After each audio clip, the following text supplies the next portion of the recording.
சர்வதேச எல்லையில் போர் நிறுத்த மீறல்கள் எதுவும் நடக்கவில்லை. எல்லைப் பகுதிகளில் அமைதியான சூழ்நிலை நிலவுகிறது என இந்திய ராணுவம் தெரிவித்துள்ளது.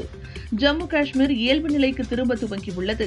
எல்லையோர பகுதிகளில் உள்ள பள்ளிகள் மற்றும் கல்லூரிகள் இன்று முதல் மீண்டும் திறக்கப்படும் என்று அதிகாரிகள் அறிவித்தனர். ஆபரேஷன் சிந்தூர் வெற்றியை கொண்டாடும் வகையில் தமிழகத்தில் 4 கட்டங்களாக தேசிய கொடியுடன் யாத்திரை நடத்தப்படும் என பாஜக மாநில தலைவர் நயினார் நாகேந்திரன் கூறியுள்ளார். 18ஆம் தேதி முதல் 23ஆம் தேதி வரை 4 கட்டங்களாக இந்த யாத்திரை நடைபெறவுள்ளது. ஸ்ரீநகர், ஜம்மு, அமிர்தசரஸ், சண்டிகர், ராஜ்கோட் உள்ளிட்ட நகரங்களில் இன்று விமானங்கள் சேவை ரத்து செய்யப்பட்டுள்ளதாக இண்டிகோ மற்றும் ஏர் இந்தியா நிறுவனம் அறிவித்துள்ளது. பயணிகளின் பாதுகாப்பு கருதியும் நிலைமையை கண்காணித்து வருவதாகவும் தெரிவித்த விமான நிறுவனங்கள் பயணிகளுக்கு ஏற்பட்ட சிரமத்திற்கு வருந்துவதாகவும் தெரிவித்துள்ளன. இந்தியா பாகிஸ்தான் இடையிலான போர் நிறுத்த முடிவு 3வது நாட்டுக்கு எப்படி தெரிந்தது என ராகுல் மற்றும் பல்வேறு எதிர்க்கட்சியினரும் கேள்வி எழுப்பி வருகின்றனர். இது தொடர்பாக பேசிய காங்கிரஸ் எம்பி சசி தரூர், இந்தியா பாகிஸ்தான் போர் நிறுத்த விவகாரத்தில் அமெரிக்காவின் பங்கு இல்லை. அந்நாட்டு வெளியுறவு அமைச்சருடன் பேசியதால் அமெரிக்காவிடம் மத்தியஸ்தம் செய்யும்படி இந்தியா கோரியதாக அர்த்தம் கிடையாது என கூறினார். திடீர் உடல்நலக்குறைவு காரணமாக செய்தித்துறை அமைச்சர் சாமிநாதன் கிரீம் சாலையில் உள்ள தனியார் மருத்துவமனையில் அனுமதிக்கப்பட்டுள்ளார். மருத்துவர்கள் அவருக்கு சிகிச்சை அளித்து வருகின்றனர். வேலூர் மாவட்டம் காட்பாடி தெற்கு பகுதி திமுக சார்பில் 4 ஆண்டு சாதனை விளக்க பொதுக்கூட்டம் நடந்தது. இதில் அமைச்சர் துரைமுருகன் கலந்து கொண்டு பேசினார். திமுக ஆண்டுக்கு ஆண்டு வளர்கிற கட்சி, வாழையடி வாழையாக வருகிற கட்சி. அண்ணாதுரைக்கு பிறகு கருணாநிதி, அவருக்கு பிறகு ஸ்டாலின் என வாழையடி வாழையாக திமுக வளர்ந்து வருகிறது என துரைமுருகன் கூறினார். திமுக கூட்டணியை விரும்பும் பாமக நிறுவனர் ராமதாஸ் அதற்காக வடமாவட்டத்தைச் சேர்ந்த மூத்த அமைச்சர் ஒருவர் வாயிலாக முதல்வர் ஸ்டாலினுக்கு தூது அனுப்பியுள்ளார். இந்த சந்திப்பின் போது கூட்டணியை உறுதி செய்யவும் ராமதாஸ் தரப்பில் ஆர்வம் காட்டப்படுவதாக தகவல் வெளியாகியுள்ளது. மாமல்லபுரம் திருவிடந்தையில் நடந்த வன்னியர் சங்க மாநாட்டில் பெரும் எண்ணிக்கையில் தொண்டர்கள் திரண்டதால் பாமக தலைவர் அன்புமணி மகிழ்ச்சியடைந்தார். அந்த மகிழ்ச்சி அவரது மாநாட்டு பேச்சில் தெரிந்தது. ஆனால் நிறைவுரையாற்றிய ராமதாஸ் கொஞ்சம் கடுமையாகவே பேசினார். மகன் அன்புமணி பலத்தை காட்டிய பிறகும் ராமதாஸ் சமாதானம் அடையவில்லை. இவர்களின் மோதல் போக்கு கட்சிக்கு நல்லதல்ல என நிர்வாகிகள் கவலையடைந்துள்ளனர். அதிமுக பொதுச் செயலர் பழனிசாமி பிறந்த நாளையொட்டி வாழ்த்து தெரிவித்த நாம் தமிழர் கட்சியின் தலைமை ஒருங்கிணைப்பாளர் சீமான் அவரை வெகுவாக புகழ்ந்துள்ளார். இதுவரை பழனிசாமியை இப்படி புகழ்ந்து சீமான் பேசாத நிலையில் இந்த வாழ்த்து செய்தி அரசியல் முக்கியத்துவம் வாய்ந்ததாக பார்க்கப்படுகிறது. ராணுவ கண்காணிப்பு செயற்கைக்கோள்களை உருவாக்கும் பணியை 1.5 ஆண்டுகளுக்குள் முடித்து தரும்படி தனியார் விண்வெளி ஒப்பந்த நிறுவனங்களுக்கு இஸ்ரோ அறிவுறுத்தியுள்ளது. வழக்கமாக செயற்கைக்கோள் உருவாக்கும் பணிக்கு 4 ஆண்டுகள் வரை கால அவகாசம் அளிக்கப்படும். தற்போது இந்தியா பாகிஸ்தான் பதற்றத்தை தொடர்ந்து கால அவகாசம் குறைக்கப்பட்டுள்ளது. சென்னையில் இன்று ஆபரண தங்கத்தின் விலை சற்று உயர்ந்துள்ளது. சவரனுக்கு 120 ரூபாய் உயர்ந்து 1 சவரன் 70,120 ரூபாய்க்கும் 1 கிராம் 8,765 ரூபாய்க்கும் விற்பனையாகிறது. வெள்ளி விலை குறைந்துள்ளது. கிராமுக்கு 1 ரூபாய் குறைந்து 1 கிராம் வெள்ளி 109 ரூபாய்க்கு விற்பனை செய்யப்படுகிறது. தென்னிந்திய திருநங்கைகள் கூட்டமைப்பு சார்பில் மிஸ் கூவாகம் அழகி போட்டி விழுப்புரம் நகராட்சி திடலில் நடந்தது.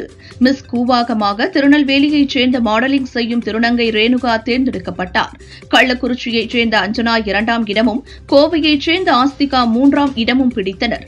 மூவருக்கும் கிரீடம் அணிவிக்கப்பட்டு பரிசுகள் வழங்கப்பட்டது. விழுப்புரத்தைச் சேர்ந்த சதீஷ்குமார் பட்டுக்கோட்டையில் வேலை பார்த்து வந்தார். விழுப்புரத்தில் உள்ள திரௌபதியம்மன் கோயிலில் சாமி தரிசனம் செய்துவிட்டு தனது மனைவி சத்யா, மகன் ஸ்ரீராம், மகள் அன்பிஸ்ரீ ஆகியோருடன் பட்டுக்கோட்டைக்கு காரில் புறப்பட்டார். அசூர் பைபாஸ் அருகே சென்றபோது தடுப்பு சுவரில் கார் மோதியது. சத்யா, ஸ்ரீராம் பலியானார்கள். சதீஷ்குமார், அன்பிஸ்ரீ இருவரும் திருச்சி தனியார் ஹாஸ்பிட்டலில் சிகிச்சை பெற்று வருகின்றனர். அசாம் மாநிலத்தைச் சேர்ந்தவர் தீபாலி ராஜ்போங்ஷி. கருத்து வேறுபாடு காரணமாக கணவரை பிரிந்து தீபாலி வாழ்ந்து வருகிறார். இவரது 10 வயது மகன் மிருன்மோய் வர்மன் சூட்கேஸ் ஒன்றில் பிணமாக கிடந்தார். போலீசார் நடத்திய விசாரணையில் காதலன் ஜோதிமோய் ஹலோவுடன் சேர்ந்து மகனை கொன்றதை தீபாலி ஒப்புக்கொண்டார். திருமணத்தை மீறிய உறவுக்கு சிறுவன் தடையாக இருந்ததால் கொன்றதாக வாக்குமூலம் அளித்துள்ளார். இருவரையும் போலீசார் கைது செய்தனர். ஹைதராபாத்தில் இன்டர்ன்ஷிப் பயிற்சி பெற்று தருவதாக ஏமாற்றி சென்னையில் தங்கியிருந்த ஜார்க்கண்ட் மாநிலத்தைச் சேர்ந்த இளம் பெண்ணை வரவழைத்து கூட்டு பாலியல் வன்கொடுமை செய்த அஜய், ஹரி ஆகிய 2 பேரை போலீசார் கைது செய்தனர். இளைஞர்கள் இருவரும் அந்த பெண்ணை நிஜாம்பேட்டையில் உள்ள தங்களது பிளாட்டுக்கு அழைத்து சென்று மது கொடுத்து இக்கொடூர செயலில் ஈடுபட்டது விசாரணையில் தெரியவந்தது. திருப்பத்தூர் மாவட்டம் நாற்றம்பள்ளியில் சித்ரா பௌர்ணமியை முன்னிட்டு சாமுண்டீஸ்வரி அம்மன் கோயில் திருவிழா நடந்தது. இதையொட்டி திரைப்பட நாட்டிய நடன நிகழ்ச்சி நடத்தப்பட்டது. இளைஞர்கள் சிலர் மகிழ்ச்சியுடன் நடனமாடினர். அப்போது கோஷ்டி மோதல் ஏற்பட்டது. போலீசார் லேசான தடியடி நடத்தி கூட்டத்தை கலைத்தனர். இதனால் சிறிது நேரம் பரபரப்பு நிலவியது. மேற்கு ஆப்பிரிக்காவில் அமைந்துள்ள நாடுகளில் ஒன்று புர்கினா பாசோ. இந்த நாட்டில் ராணுவ ஆட்சி நடந்து வருகிறது. இங்கு அல்-கொய்தா உள்ளிட்ட பயங்கரவாத அமைப்புகள் ஆதிக்கம் செலுத்தி வருகிறது. வடக்கு புர்கினா பாசோவில் பயங்கரவாதிகள் நடத்திய கொடூர தாக்குதலில் 100க்கும் மேற்பட்டோர் கொல்லப்பட்டுள்ளனர்.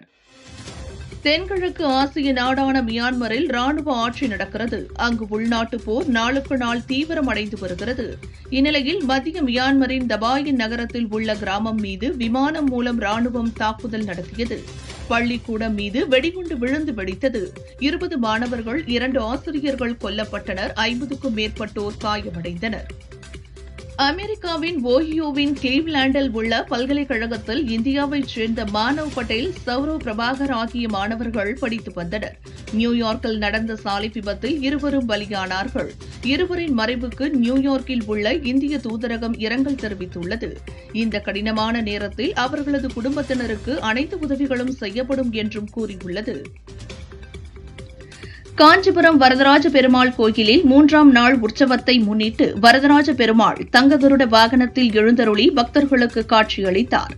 வழிநெடுக பக்தர்கள் தீபாராதனை செய்து கோவிந்தா கோவிந்தா என பக்தி பரவசத்துடன் சாமி தரிசனம் செய்தனர். கரூர் தவிட்டுப்பாளையம் அருகே ஸ்ரீனிவாச பெருமாள் கோயிலில் ஸ்ரீனிவாச மகாலட்சுமி மகளிர் குழு சார்பாக ஸ்ரீதேவி பூதேவியுடன் ஸ்ரீனிவாச பெருமாளுக்கு திருக்கல்யாண வைபவம் நடைபெற்றது. உலக நன்மைக்காக நடத்தப்பட்ட திருக்கல்யாண வைபவத்தில் ஏராளமான பக்தர்கள் கலந்து கொண்டு சாமி தரிசனம் செய்தனர். சென்னை திருவொற்றியூர் காலடிப்பேட்டை அருகே உள்ள கடும்பாடியம்மன் கோவிலில் தீமிதி திருவிழா வெகு விமரிசையாக நடந்தது. ஏராளமான பக்தர்கள் தீமிதித்து நேர்த்திக்கடன் செலுத்தி வழிபட்டனர். திருப்பூர் மாவட்டம் அவிநாசியில் உள்ள அவிநாசி லிங்கேஸ்வரர் கோயிலில் சித்திரை தேர் திருவிழாவின் தெப்ப உற்சவம் நிகழ்வு விமர்சையாக நடந்தது. அலங்கரிக்கப்பட்ட தெப்ப தேரில் சுவாமி எழுந்தருளி 5 முறை குளத்தை வலம் வந்து பக்தர்களுக்கு காட்சியளித்தார். அங்கு கூடியிருந்த ஏராளமான பக்தர்கள் சுவாமியை தரிசனம் செய்தனர்.